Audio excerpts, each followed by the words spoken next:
الحمدللہ الذی ہدانا لہذا وما كنا لنہتدی لولا ان ہدانا اللہ اللہم صلی علی محمد وعلی آل محمد کما صلیت علی ابراہیم وعلی آل ابراہیم انک حمید مجید۔ دوستو، ہم نے ایک سلسلے وار ویڈیوز بنانے کا پروگرام بنایا ہوا ہے۔ یہ سلسلہ اس لیے ہے کہ ہم یہ لوگوں کو بتائیں کہ شیعہ بھائیوں کے عقائد قرآن و حدیث اور اہل بیت سے کتنے ہٹے ہوئے ہیں۔ تو آج جو ہے نا، یہ ہماری ویڈیو یہ اس سلسلے کی تیسری کڑی ہے۔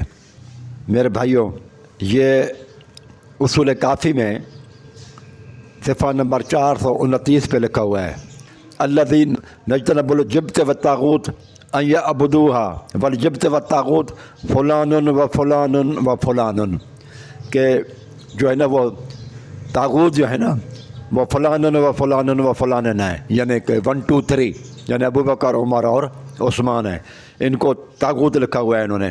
اور وہ کہتا ہے کہ والعبادت طاعت الناس لہم، اور انسان جنہوں نے ان کی اطاعت کی تو وہ تمام لوگ گویا کہ ان کی اطاعت کرنے کی وجہ سے یہ ان کی عبادت ہے۔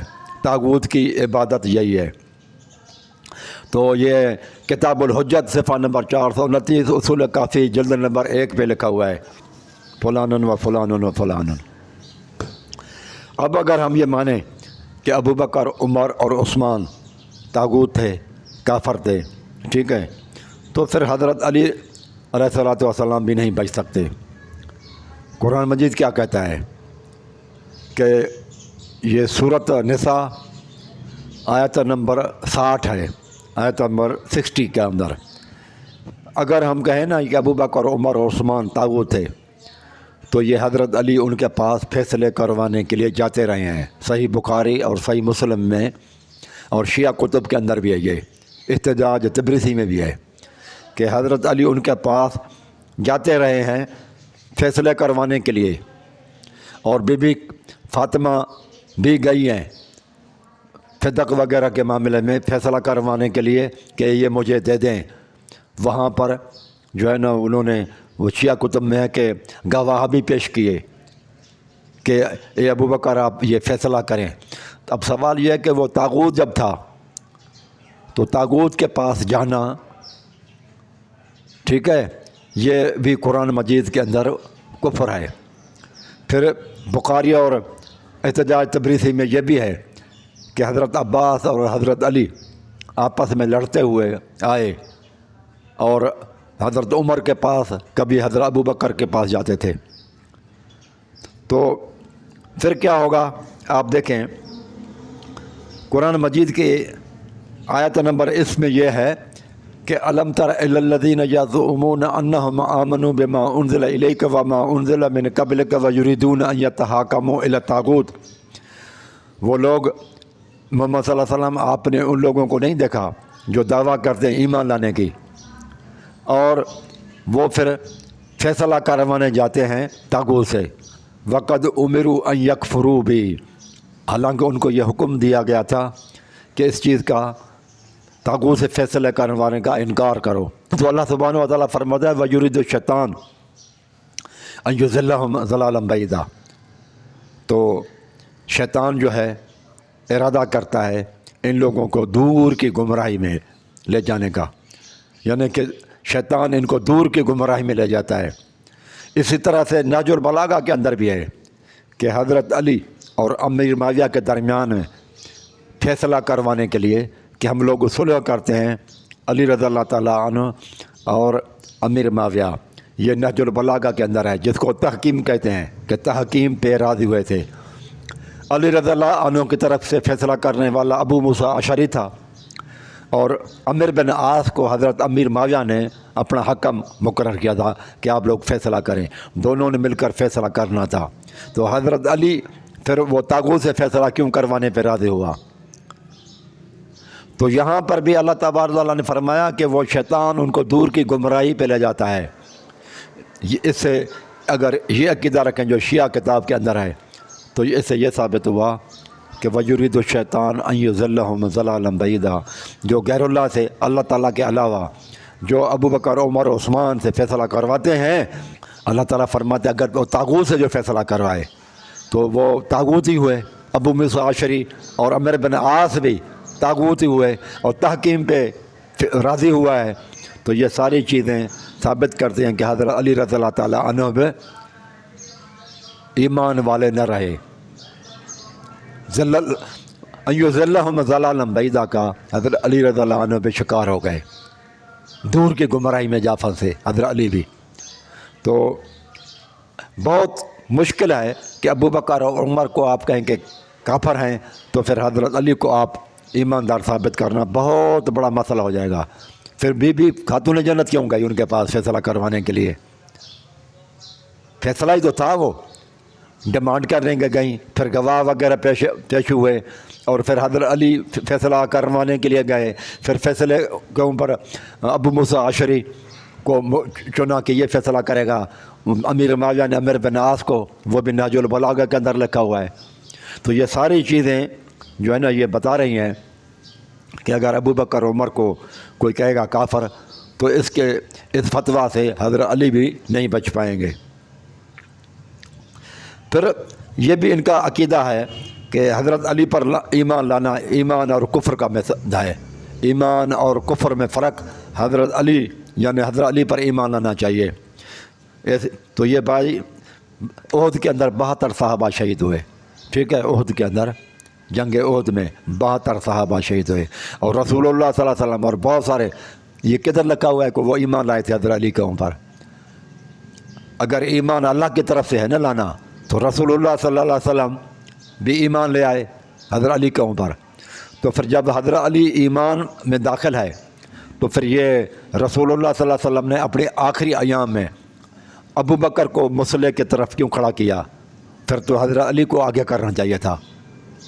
اور پھر جو جنگوں وغیرہ میں صحابہ احد میں چلے گئے، امیر حمزہ، مصعب بن عمیر اور یہ سارے لوگ، وہ تو حضرت علی پر ایمان نہیں لائے تھے۔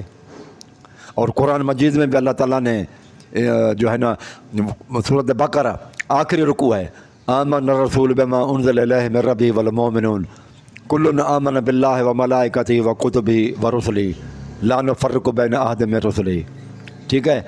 اس میں بتایا گیا کہ ایمان کن کن چیزوں پر لانا چاہیے، تو اس میں حضرت علی کے اوپر تو ایمان ہے ہی نہیں۔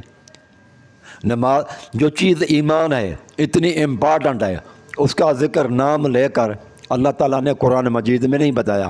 اور روزہ نماز، غیبت نہ کرو، ٹھیک ہے، دھوکہ نہ جو کریں، جھوٹ نہ بولیں، وعدے کی برخلافی نہ کریں، یہ جو چیزیں ہلکی ہیں وہ تو بتائی گئیں، اور جو بہت ہی امپارٹنٹ چیز ہے یعنی کہ ایمان، علی رضی اللہ تعالیٰ پر ایمان لانا، یہ جو ہے نا اس کو ماننا، اس کے خلافت کو ماننا، ایمان اور کفر کا فرق ہے۔ اور وہ اتنا بڑی امپارٹنٹ چیز قرآن میں جو ہے نا وہ بیان نہیں آئی، تو یہ ذرا سوچنے کی بات ہے۔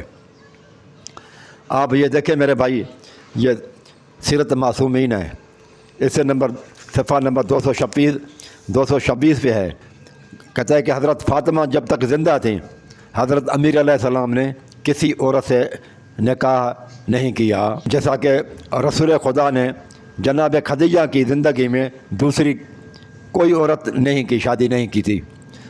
جناب فاطمہ کے وفات بعد ان کی وصیت کے مطابق ان کی بھانجی یعنی بی بی زینب کی بیٹی، وہ عمر بن عاص کی بیٹی تھی نا، بی بی زینب عمر بن عاص کو رسول اللہ صلی اللہ علیہ وسلم نے دی ہوئی تھی۔ یہاں یہ بھی ثابت ہوا کہ رسول اللہ صلی اللہ علیہ وسلم کی اور بھی بیٹیاں تھیں، بی بی زینب بھی بیٹی تھی، اور جبھی تو وہ بی بی فاطمہ کی بھانجی بنی۔ اور عمر بن عاص وہ بنو امیہ سے تھا، ہاشمی نہیں تھا۔ اب آپ دیکھیں ان کی وصیت کے مطابق ان کی بھانجی امامہ سے شادی کی، اور ایک روایت ہے کہ جناب فاطمہ کے وفات کے 3 راتوں کے بعد امامہ سے شادی ہوئی۔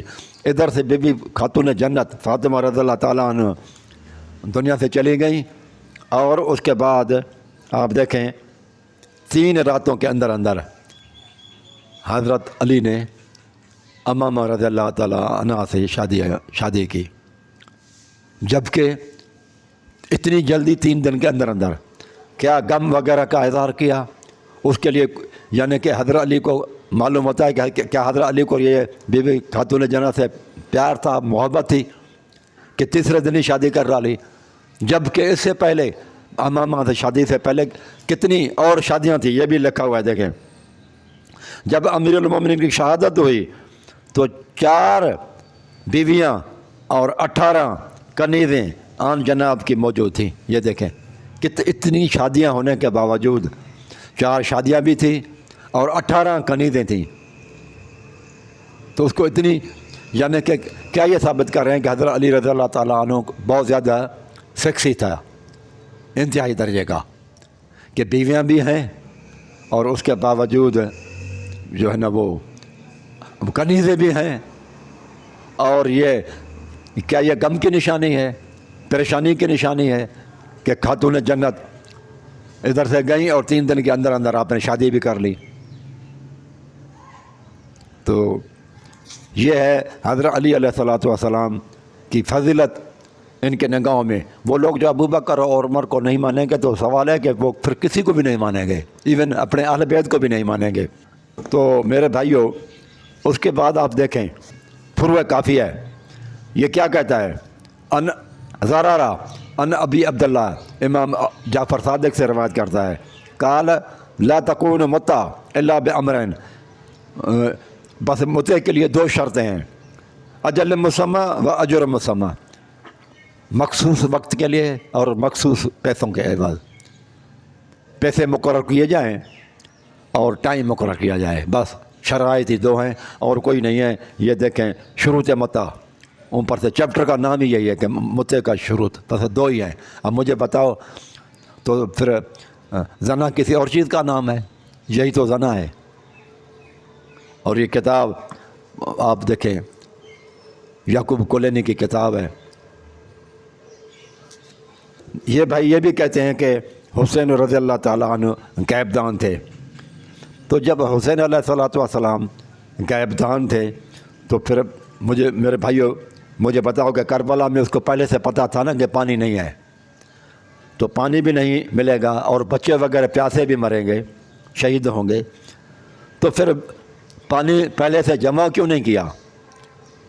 جمع کیا جانا چاہیے تھا نا۔ جنگ کے لیے پانی کا مہیا کرنا، جنگ کے لیے اسباب مہیا کرنا، جمع کرنے میں آتے ہیں نا، یہ کہ اسباب جمع کرنے میں آ جاتے ہیں کہ پانی وغیرہ دوسری ساری چیزیں کم از کم وہ تو ارینجمنٹ کر لیتا۔ امام حسین کو پہلے پتہ تھا پانی نہیں ہے تو پانی کا پہلے سے ہی بندوبست کر دیا جاتا تاکہ خود بھی پیاسے شہید نہ ہوتے اور وہ جو ہے نا اور ان کی اولاد وغیرہ جو ہے وہ بھی پیاسے شہید نہ ہوتے۔ اور قرآن مجید کا حکم بھی ہے کہ وَأَعِدُّوا لَهُم مَا اسْتَطَعْتُم مِّن قُوَّةٍ، اے لوگوں قوت کی چیزوں، جنگ سے پہلے قوت کی چیزوں کو اکٹھا کر لو۔ تو انہوں نے یہ ساری چیزیں اسباب وغیرہ جنگ کے اسباب جمع کیوں نہیں کیے جب کہ پتہ بھی تھا؟ یا تو پھر یہ مانو کہ غیب دان نہیں تھے تو پھر تو ٹھیک ہے، پھر ان کے اوپر جرم نہیں آئے گا۔